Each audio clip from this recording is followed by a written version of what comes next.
What's the email?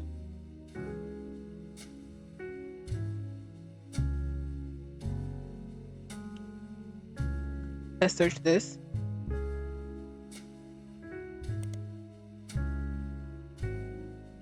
One of the first record labels named after Thomas Edison. The history of the company seemed very unimportant except for the potential lawsuit they filed in 1949.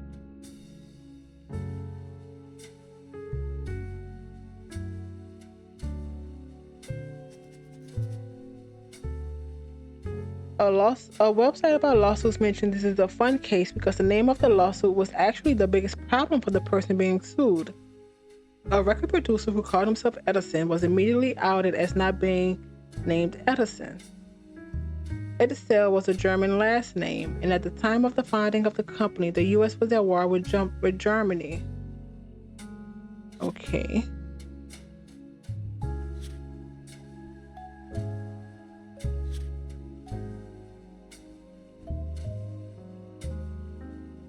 Not that one.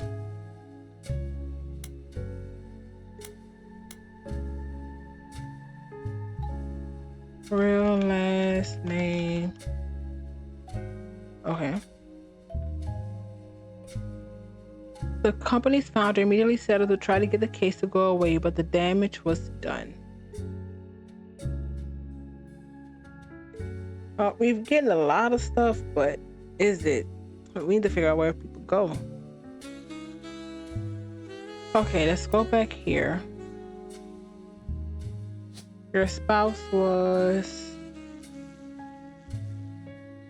Thomas.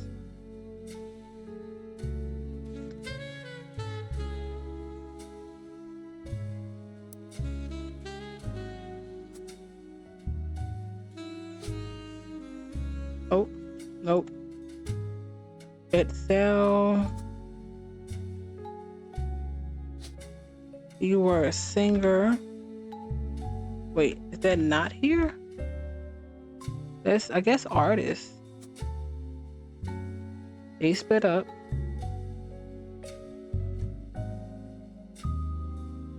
What in the world is this? Oh, adoption. So, the oldest is you. The youngest. Oh, wait. You're the youngest. You're the oldest. Stuart.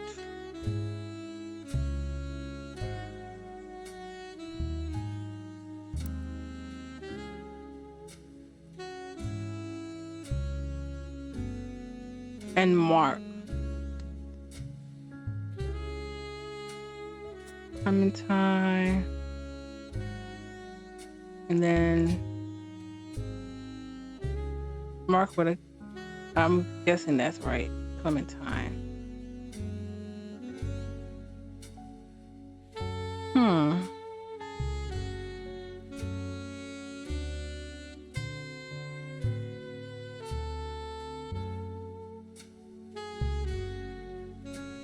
Elias.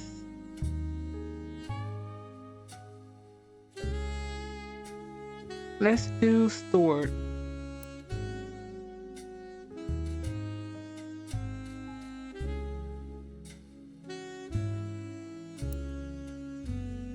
Search.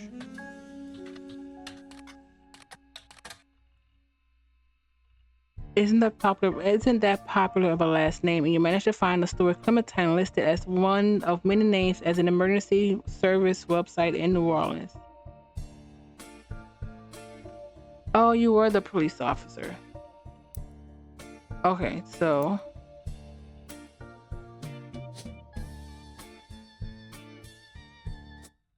oh yes.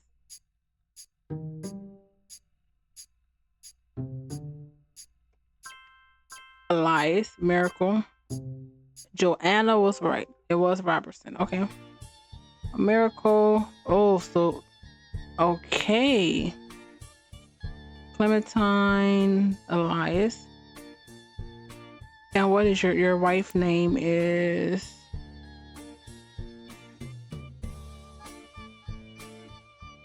Regina Salazar.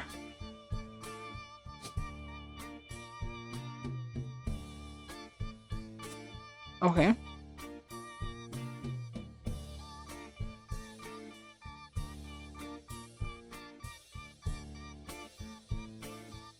There has to be an office picture or something.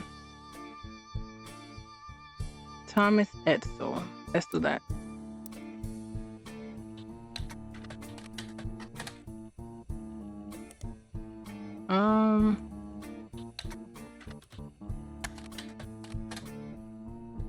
Interesting.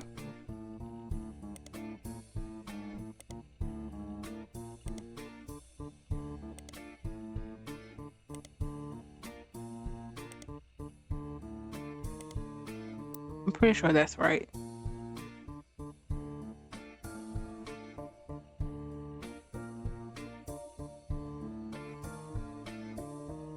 Where is it?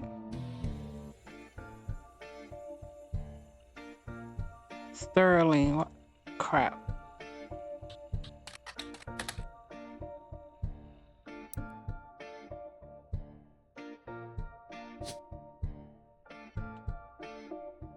Sterling.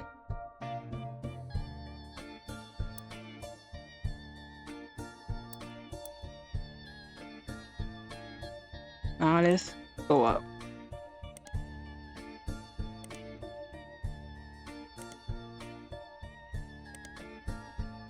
I'll do music last. You found no appearance of anyone named Sterling Edsel in modern monthly music. It seems that whatever he got up to, he was sued by Edison Records. He no longer seemed newsworthy.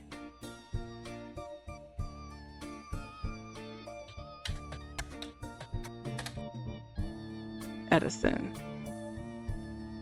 It seems that Edison Records and Modern Music Monthly had quite a lot of overlap. There are countless advertisements for various covers of popular songs, and they all start to blend together. When you scan the results of anything other than an advertisement, you find a very brief blurb from the New Edison, when New Edison was sued by Edison Records. By the time the magazine had covered it, it seemed like the lawsuit was settled out of court and New Edison was destined to shut down. The owner, who went by Sterling Edison, said he likely created a new record company, but there's no evidence anywhere that he did, and that was the last mention of him in MMM.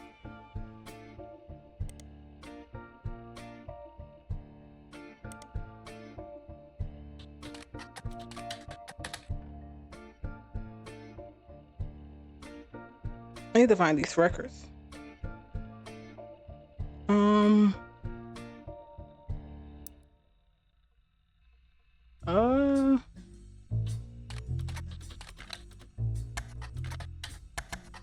In his hand.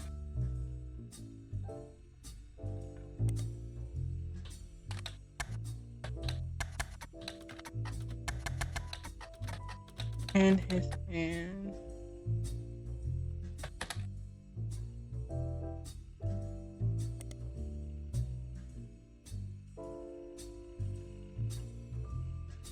Can we? What's here?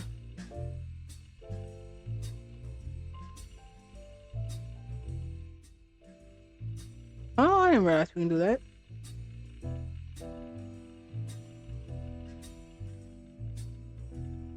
Family docu.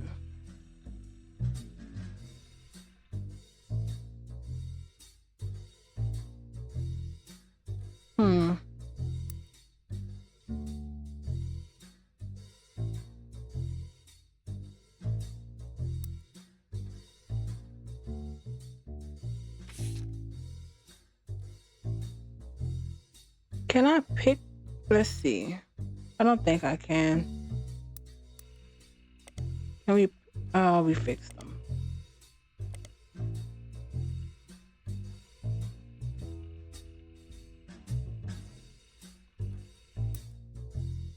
Oh, guy.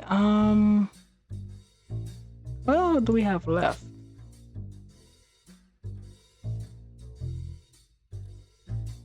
Oh, wait. I'm guessing this is you.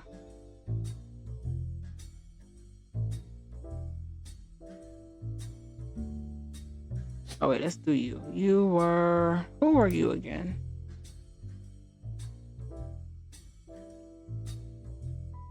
Regina. Wait, did I not put this here? Wrong thing, clear this.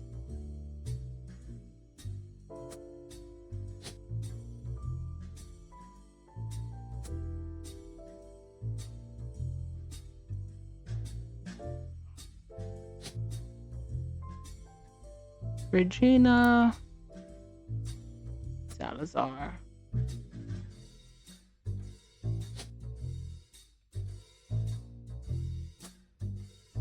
Okay.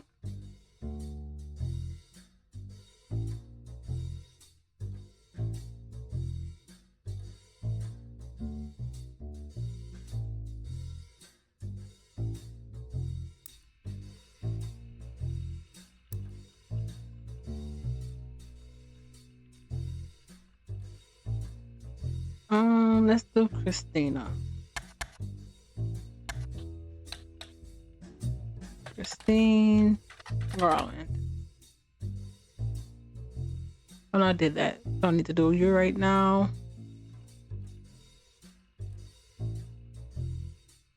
What about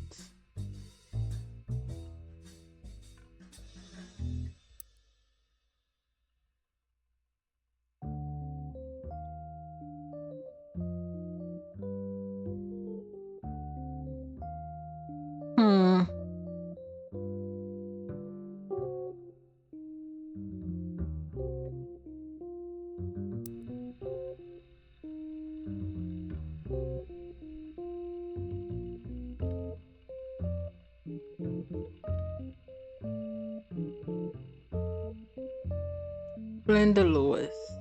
Wait, who's the one that did the? You know what? Nope.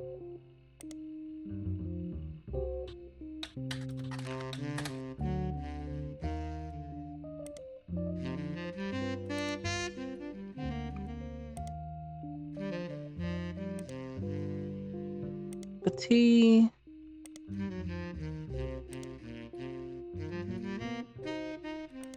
Okay.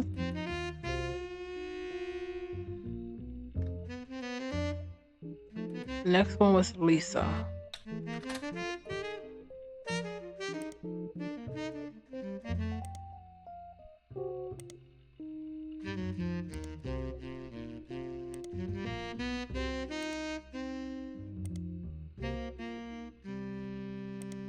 Come on.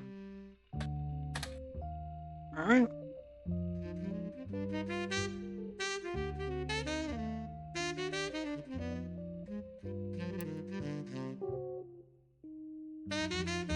I wonder if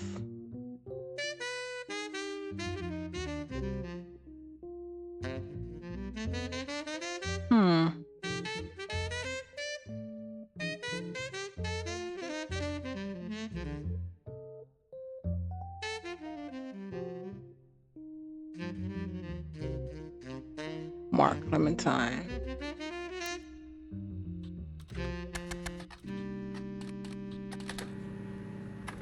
Thank you. Somebody. Okay. Crocodile Clementine. Real name Mark. The infamy list. A list of criminals who are known for odd crimes.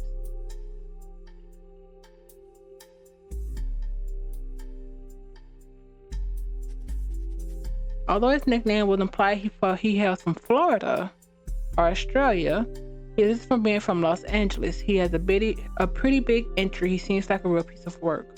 There's a very small note about him being the basketball baby of 1950.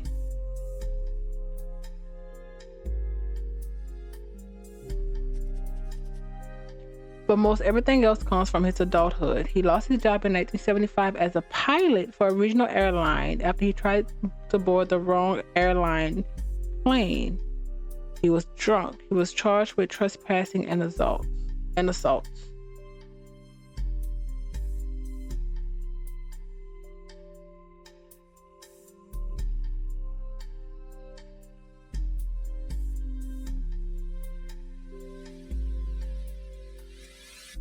Um,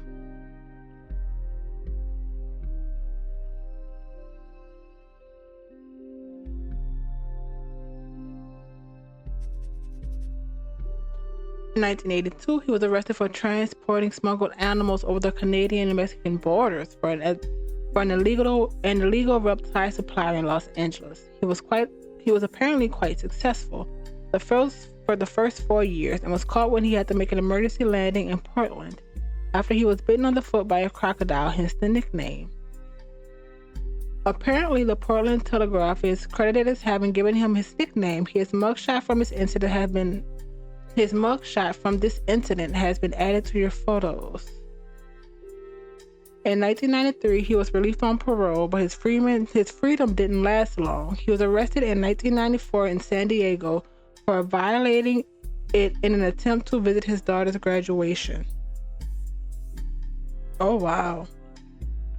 He famously punched the principal, a man named Billy Sims. The incident received national press.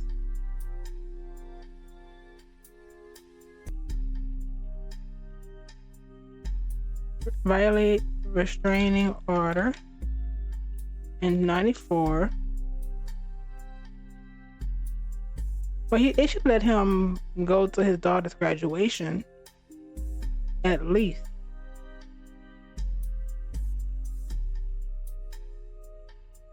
Punched principal Billy Sims. You know this is Mark.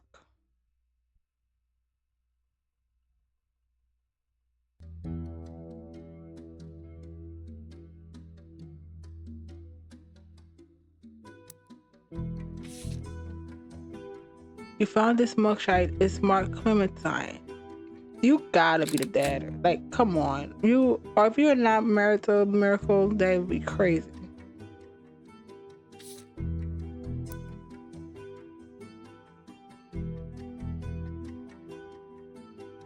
Huh.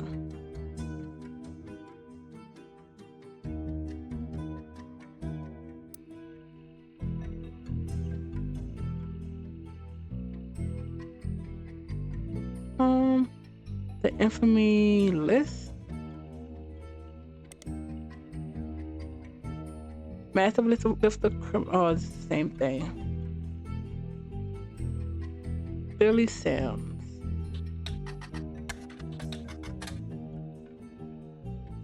Principal of Sandstone Canyon High School, who had his 15 minutes of fame in 94 when he was punched by Crocodile Clementine at a graduation ceremony. Pretty much every news organization, from trustworthy to tabloids, seem to have their own take on the altercation. It wasn't a punch that captured the nation's attention. However, it was Billy Sims' matter-of-fact response to the threat and his comments afterwards, as heard in the now famous audio clip from someone who was recording the ceremony. Billy saw Mark hop on the graduation stage and said, "Sir, you'll have to sit down or we'll have a problem." At that point, Crocodile purportedly sucker punched him in the face. Billy apparently only slightly dazed, said, "All right, sir, I guess we'll have a problem." Clementine tried to throw another punch, but Sims anticipated it and performed a maneuver that spectators described as a wrestling move mixed with a backward somersault, which immediately brought men and women to the floor, with Sims straddling Clementine, keeping him neutralized. As security arrived, the recording captures someone asking, "How did you do that?" And Sims responded with famously, "Trust me, I'm as surprised as anyone."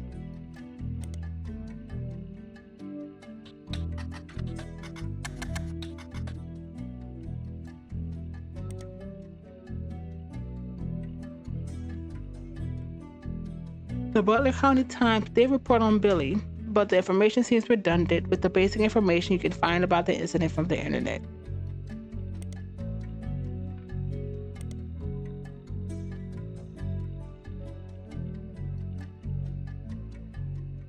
Oh, this is new.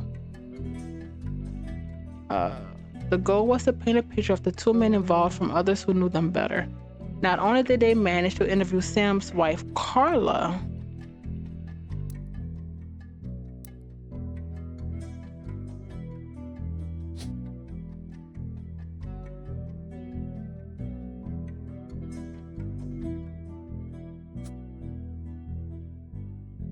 wait, what?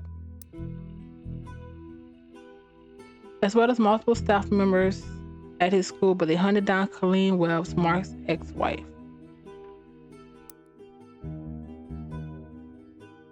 Ugh.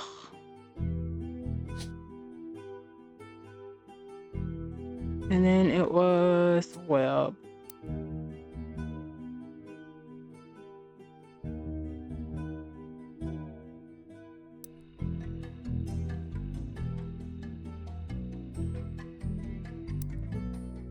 That's not right.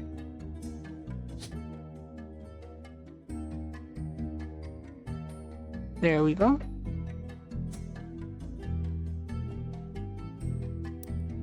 Colleen was Mark's ex-wife.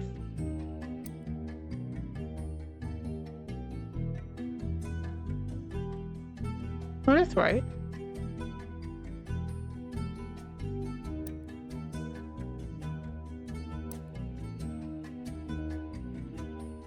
According to the section with Colleen, she and he met when he worked for an airline. She worked in an airport newsstand. He was a drinker and would always have wild mood swings.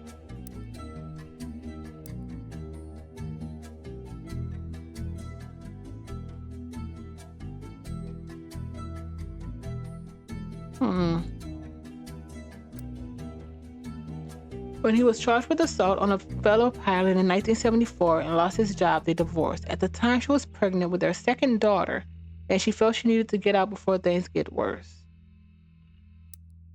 So we know this is a...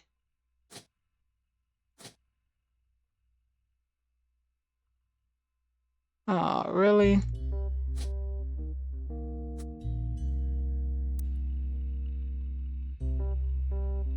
She left him and moved to San Diego to live with her sister and told her oldest that her dad had to fly planes for the Army. She raised them both by herself, and although she never went through with the trouble of changing their names legally, they used the Webb name so that nobody would connect them to her ex-husband.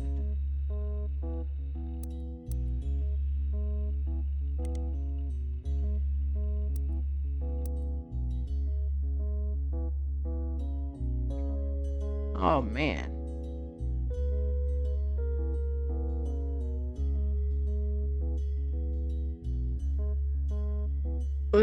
You know what? Let's call this here. When we come back, we'll continue.